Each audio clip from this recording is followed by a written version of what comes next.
ચોળાફળી વગર આપણો દિવાળીનો તહેવાર અધૂરો ગણાય. તો આજે આપણે ચોળાફળી અને એની સ્પેશિયલ ચટણીની રેસીપી જોઈશું.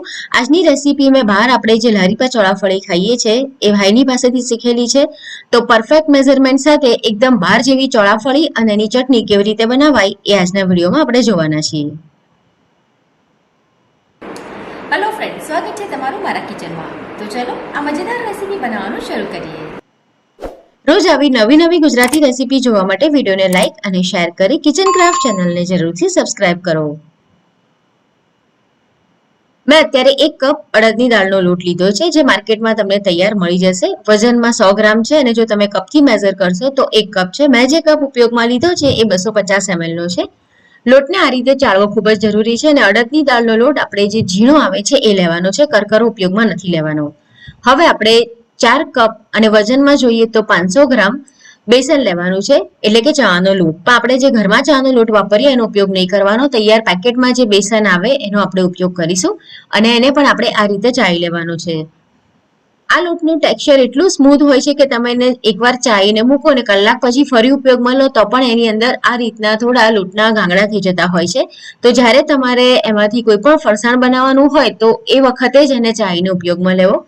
તો અત્યારે મેં 4 કપ ભરીને બેસન લીધું છે તૈયાર પેકેટનું અને વજનમાં 500 ગ્રામ છે. આ એકદમ પરફેક્ટ મેઝરમેન્ટ છે. 500 ગ્રામ બેસન હોય તો એની સામે આપણે 100 ગ્રામ અડદની દાળનો લોટ લેવાનો છે. હવે એની અંદર આપણે મીઠું ઉમેરી દઈશું. તો મીઠું અત્યારે મેં 1/2 ટીસ્પૂન જેટલું એની અંદર ઉમેર્યું છે. 1 ચપટી જેટલી આપણે હળદર એડ કરવાની છે, લગભગ અડધી ચમચી કરતાં પણ ઓછી.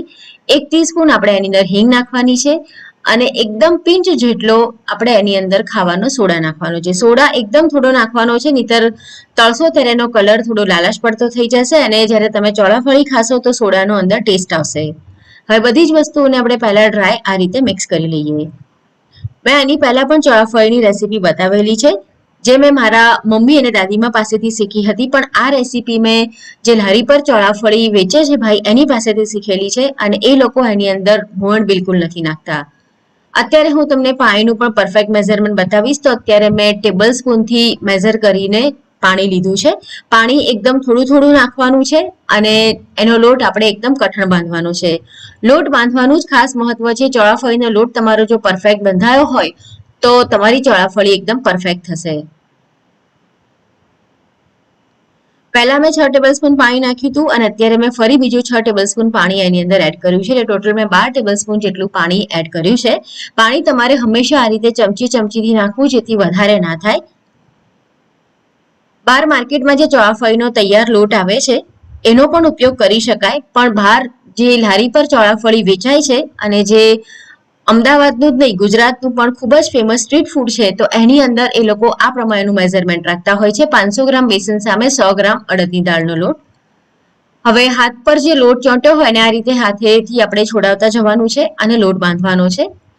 લોટ કઠણ બાંધવાનો છે એટલે પાણી થોડું થોડું નાખવાનું અને જે લોટ થોડો પલળેલો છે એમાં આપણે કોરો લોટ મિક્સ કરતા જવાનું. મેં બીજું 2 ટેબલસ્પૂન પાણી અત્યારે એની અંદર એડ કર્યું છે. તો અત્યાર સુધીમાં મેં ટોટલ 14 ટેબલસ્પૂન જેટલું પાણી એમાં એડ કર્યું છે. હવે લોટને મેં નીચે બેસીને આ રીતે મિક્સ કરી લીધો છે. કિચન પ્લેટફોર્મ ઉપર તમને નહીં ફાવે, લોટ કઠણ છે તો આ રીતે નીચે બેસીને તમે જો એને મિક્સ કરશો તો ઇઝીલી એ મિક્સ થઈ જશે. ટોટલ મેં 14 ટેબલસ્પૂન પાણી એડ કર્યું છે. હવે હાથમાં આપણે થોડું તેલ લઈ અને લોટને એકદમ સરસ રીતે મસળવાનો છે અને ત્યાર પછી એને કૂટી લેવાનો છે. જો વધારે ક્વોન્ટિટીમાં હોય તો તમે સાંબેલાનો પણ ઉપયોગ કરી શકો છો એને કૂટવા માટે. આ રીતે થોડું તેલ નાખવાનું છે. મોણ નથી નાખ્યું આપણે અંદર, ફક્ત ઉપર આ રીતે 1 ચમચી તેલ નાખી લોટને આપણે મસળી અને થોડો પહેલા સુવાળો કરી લઈશું. જો તમે નીચે બેસી અને આ રીતે લોટને ભેગો કરશો તો સરસ તમારો કઠણ લોટ બંધાશે. પ્લેટફોર્મ ઉપર તમને નહીં ફાવે. આ પ્રમાણે લોટને મસળી અને થોડો સુવાળો કરી લેવાનો છે અને ત્યાર પછી આપણે એને પથ્થરની મદદથી કૂટી લઈશું. તો મારી પાસે સિલબટ્ટાનો આ પથ્થર છે તો એનાથી હું એને કૂટી લઉં છું. તમે જે પથ્થર આવે છે એટલે કે દસ્તો, ખલ દસ્તાનો, એનો પણ ઉપયોગ કરી શકો અને જો સાંભેલું હોય તો એનો પણ ઉપયોગ કરી શકો. એકવાર એને આ રીતે ફેલાવી દેવાનો, ફરી આપણે એને ભેગો કરી દેવાનો અને ફરી પાછો એને કૂટવાનો. લગભગ આપણે એને 8 થી 10 મિનિટ માટે કૂટી લઈશું એટલે નરમ થઈ જશે. આ રીતે જ્યારે તમે કૂટી અને ચોળાફળીનો લોટ નરમ બનાવો તો એ ચોળાફળી ખૂબ જ સરસ થાય છે.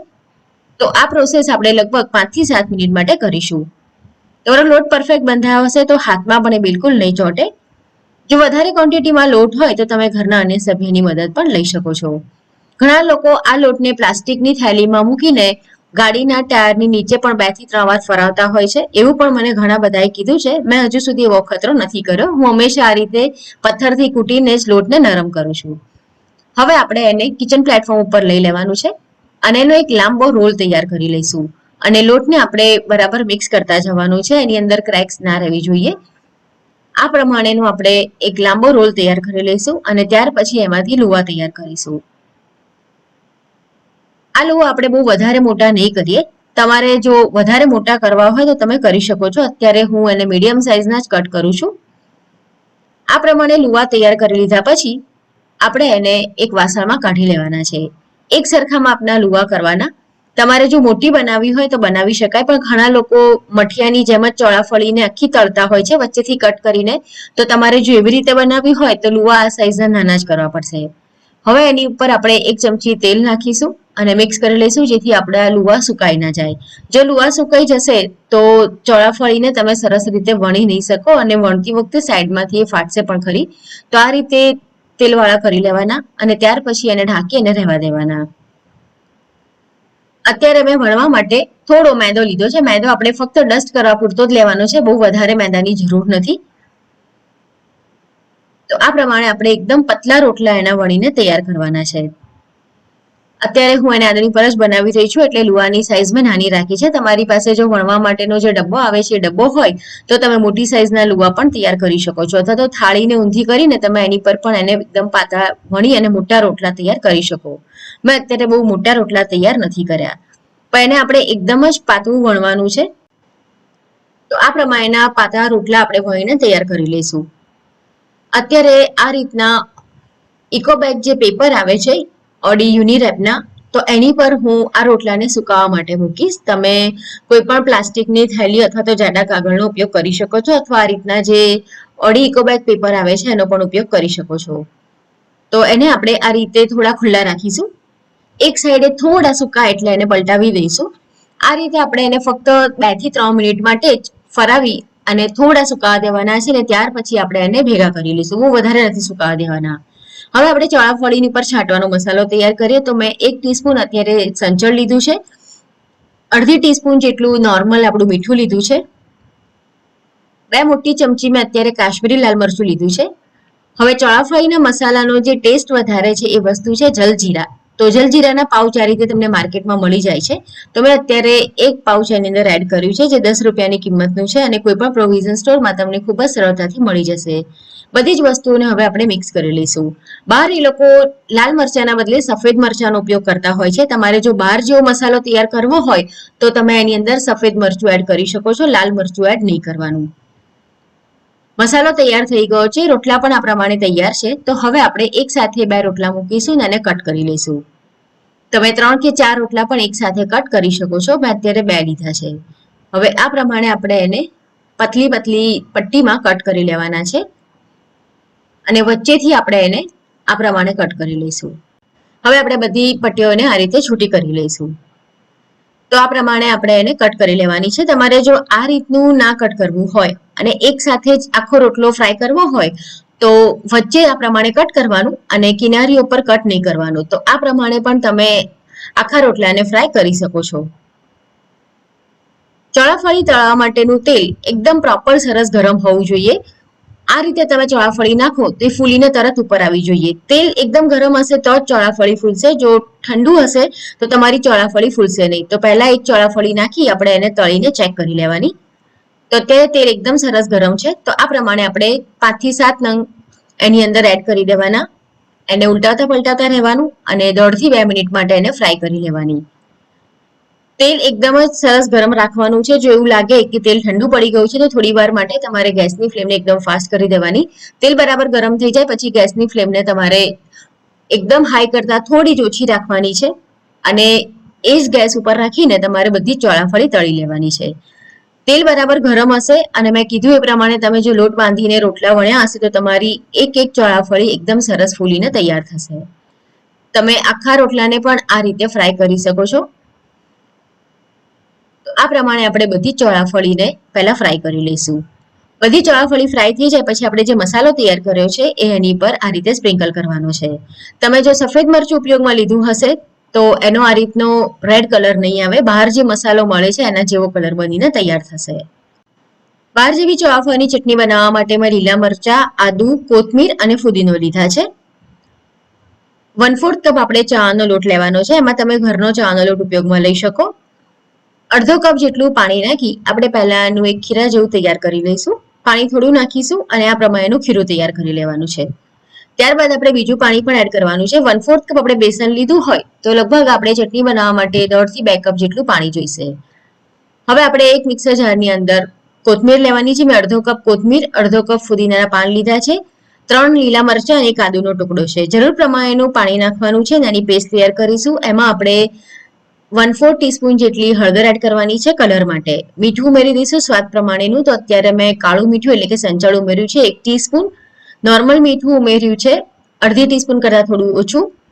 લીંબુનો રસ એડ કરવાનો છે અને થોડું પાણી નાખી એની પેસ્ટ તૈયાર કરી લઈશું. હવે આપણે જે ચાનો લોટ ઓગાળીને રાખ્યો છે એમાં પેસ્ટ એડ કરી દેવાની છે અને ત્યાર પછી એની અંદર બહાર જેવો ચટણીનો સ્વાદ લાવવા માટે આપણે જલજીરા પાવડર એડ કરીશું.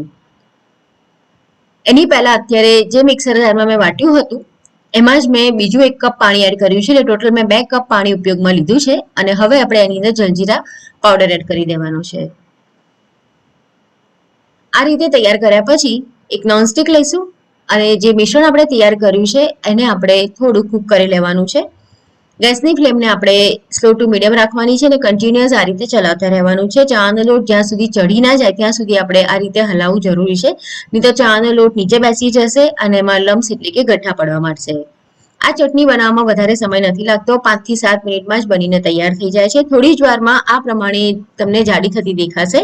આ રીતની કન્સિસ્ટન્સી આવે પછી પણ આપણે આ રીતે હલાવતા રહેવાનું છે અને જાડી થાય ત્યાં સુધી આપણે એને કૂક થવા દઈશું. બહુ વધારે જાડી નહીં કરવાની, કારણ કે આ ચટણી ઠંડી થયા પછી હજુ વધારે જાડી થતી હોય છે. તો આ પ્રમાણેનું કોટિંગ જેવી કન્સિસ્ટન્સી આવે એટલે ગેસ બંધ કરી દઈશું. આ ચટણીને ઠંડી જ સર્વ કરવામાં આવે છે. બહાર તમે જે લારી પર ચોળાફળી ખાઓ એમાં એકદમ ઠંડી ચટણી એની સાથે સર્વ કરવામાં આવતી હોય છે. તો અત્યારે આપણી ચોળાફળી બનીને તૈયાર થઈ ગઈ છે. તમે જોઈ શકો છો કે દરેક ચોળાફળી એકદમ સરસ ફૂલીને તૈયાર થઈ છે. હું તમને એક ચોળાફળી તોડીને બતાવું. એકદમ સરસ ક્રિસ્પી બની છે. એક ચોળાફળીને અત્યારે હું તમને ખાઈને પણ બતાવું છું તો તમે અવાજ પરથી સમજી શકશો કે કેટલી સરસ ક્રિસ્પી આપણી ચોળાફળી બનીને તૈયાર થઈ છે. તો આ દિવાળીમાં તમે આ રીતે ચોળાફળી બનાવીને એકવાર ચોક્કસથી ટ્રાય કરો. ચોળાફળીની આ રેસીપી તમને કેવી લાગી કમેન્ટ કરીને મને જરૂરથી જણાવો. આવી નવી રેસીપી જોવા માટે જો તમે હજુ સુધી કિચન ક્રાફ્ટ ચેનલને સબસ્ક્રાઇબ ના કરી હોય તો સબસ્ક્રાઇબ કરી દો.